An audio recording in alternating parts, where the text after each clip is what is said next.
C Joseph Vijay எனும் நான்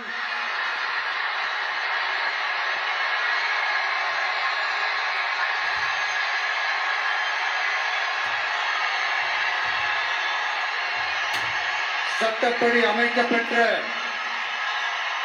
இந்திய அரசியல் அமைப்பின்பால் உண்மையான நம்பிக்கையும் மாறா பற்றும் கொண்டிருப்பேன் என்றும் இந்திய நாட்டின் ஒப்பில்லாத முழு முதல் ஆட்சியையும் ஒருமையையும் நிலை நிறுத்துவேன் என்றும் தமிழ்நாட்டு அரசின் முதலமைச்சராக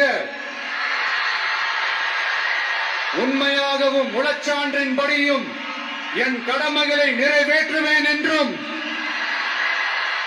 அரசியல் அமைப்பிற்கும் சட்டத்திற்கும் இணங்க அச்சமும் ஒருதலை சார்பும் இன்றி விருப்பு வெறுப்பை விலக்கி பலதரப்பட்ட மக்கள் அனைவருக்கும் நேர்மையானதை செய்வேன் என்றும் ஆண்டவன் மீது ஆணையிட்டு